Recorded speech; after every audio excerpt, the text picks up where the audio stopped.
Assalamualaikum warahmatullahi wabarakatuh. Salam sejahtera untuk kita semua. Syukur alhamdulillah kita selalu dalam keadaan sehat, selalu diberikan keberkahan, kelancaran rezeki dan juga kebahagiaan dunia akhirat. Amin ya rabbal alamin. Nah, sebelum saya memulai video ini, saya mengajak sahabat Kang Nur semua untuk kita berdoa terlebih dahulu. Doa ini kita tujukan untuk seluruh korban yang mengalami kecelakaan di pesawat Sriwijaya Air, ya, yang kemarin terjadi. Kita semua berharap semoga arwah seluruh korban diterima di sisi Allah Subhanahu wa Ta'ala, diberikan ampunan, ditempatkan pada tempat yang selayaknya mereka dapatkan. Ya, kita berdoa mulai.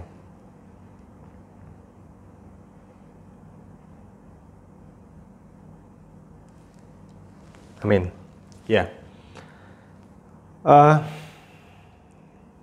menyinggung mengenai ajakan saya untuk mengajak sahabat Kang Nur untuk semuanya kita berdoa tadi.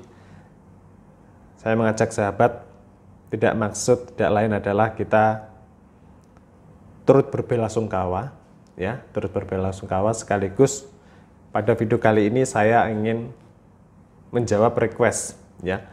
Ada banyak sekali request, ada banyak sekali pertanyaan yang masuk di kontak layanan saya untuk memberikan pendapat, ya, memberikan pendapat mengenai salah satu peramal atau bisa dibilang seorang indigo lah, yang mana meramal segala sesuatu itu dipublikasikan, begitu, ya. Ya, saya yakin sahabat Kang Nur semua sudah tahu siapa orangnya. Saya membuat video ini hanya sekedar apa pendapat Kang Nur, ya. Ini request dari kalian semua, ya. Sebenarnya saya nggak mau banyak komentar, ya. Sebenarnya saya nggak mau ikut campur juga dalam urusan hal spiritual seperti ini. Tapi kalau memang ada permintaan, ya akan saya coba ungkapkan bagaimana perasaan Kang Nur, bagaimana pendapat Kang Nur soal hal-hal yang seperti itu, ya, soal buah ramalan yang mana ramalan itu dipublikasikan. Ya, pertama kali saya perlu sampaikan adalah ramalan, ya, ramalan itu hanya sesuatu yang menduga-duga, sesuatu yang memperkirakan, ya, sesuatu yang memprasangkakan diri. Semua orang pasti bisa melakukan ramalan, ya. Anda sendiri bisa melakukan ramalan. Saat ini Anda sedang duduk manis, Anda membayangkan ke depannya Anda akan menjadi orang seperti ini, menjadi orang seperti ini. Nah, ini juga sebuah ramalan, ya. Ini juga sebuah ramalan, sebuah angan-angan, ya. Ramalan sama angan-angan sama keinginan itu hampir sama, gitu. Hanya kata-katanya saja yang berbeda, ya. Ramalan itu juga bisa dikatakan sebagai sebuah prasangka, ya, memprasangkakan diri. Kalau ada ramalan ataupun ada seorang indigo yang mengatakan pada kedepannya nanti akan terjadi seperti ini, seperti ini, seperti ini, itu hanya sebuah perkiraan, ya teman-teman, ya. Itu hanya sebuah perkiraan. Bagi Anda yang ingin percaya silakan, bagi Anda yang tidak silakan, ya. Sebenarnya ramalan juga tidak perlu dipublikasikan, ya, kecuali kalau ingin mencari sebuah ketenaran, ya. Ketenaran dari apa, Kang? Dari ucapan yang diucapkan ini tadi, tapi ini belum terjadi. Nah, ini sama saja kita membuat judul, tapi belum ada videonya, gitu, ya. Hanya sebuah judul terpampang saja, tapi isinya itu belum ada. Nah, isinya nanti ini kalau memang terjadi, ya, ini baru dijadikan isi, gitu. Dan semua itu kemungkinan besar memang terjadi, karena musibah itu pasti terjadi. Ya, sebuah musibah, sebuah nikmat itu pasti terjadi. Ya, tinggal kita ingin membuat judul seperti apa, gitu. Ya, sebenarnya saya pribadi sebagai seorang praktisi sangat menyayangkan ada seorang paranormal yang mengatakan sebuah ramalan, yang mana ramalan itu dipublikasikan. Gunanya untuk apa? Ya, gunanya untuk apa? Yang ingin saya pertanyakan terlebih dahulu adalah itu. Kita menyampaikan sebuah ramalan, yang mana ramalan itu belum tentu sesuatu hal yang benar. Ya, tujuan kita itu apa? Ya, tujuannya apa? Itu.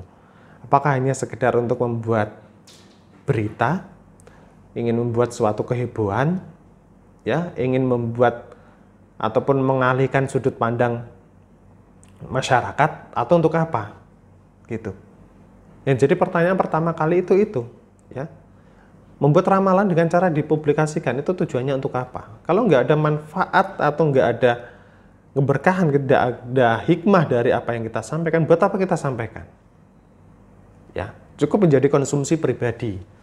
Ya, tidak perlu kita sampaikan ke publik, tidak perlu kita sampaikan ke masyarakat umum. Begitu. Ya, saya pribadi seorang praktisi spiritual. Kalangan keluarga saya juga seorang praktisi spiritual. Ya, tapi tidak pernah ada yang mengatakan walaupun kedepannya dia sudah mengetahui akan terjadi ini, tapi nggak pernah mengatakan seperti itu. Cukup dijadikan sebuah konsumsi pribadi. Ya, konsumsi pribadi, hanya dijadikan sebuah konsumsi pribadi yang mana hal-hal seperti ini dijadikan sebagai pengingat diri saja untuk kedepanan kita melakukan hal-hal yang baik. Gitu. Kalau kita nggak ada tujuan yang jelas, mempublikasikan suatu ramalan seperti itu, ya maka nggak perlu kita lakukan. Ya, saya pribadi banyak yang request ke kontak layanan saya, banyak yang bertanya, Kang tolong ramal, apakah dia sama saya itu berjodoh atau tidak? Ya, apakah kehidupan saya ke depan bisa sukses atau enggak? Saya pasti mengatakan saya tidak melayani peramalan.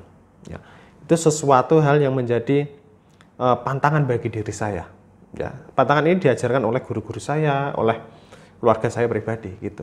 Saya pasti tidak melayani soal itu. Saya hanya akan mengatakan, oke, residual energi kamu sama dia ini bagus. Ya, saya tidak mengatakan, ya kalian berjodoh nih. Saya tidak mengatakan seperti itu.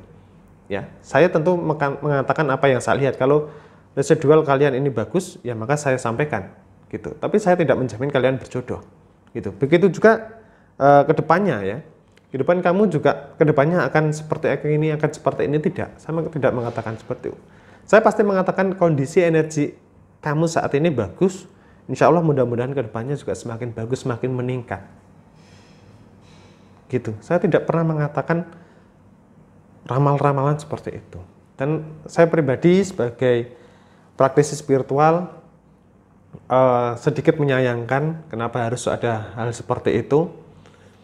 Dan kalau ini sebuah tebak-tebakan, ya, ini kan bisa dikatakan sebuah ramalan, itu bisa dikatakan sebuah gambaran kecilnya itu adalah sebuah tebak-tebakan.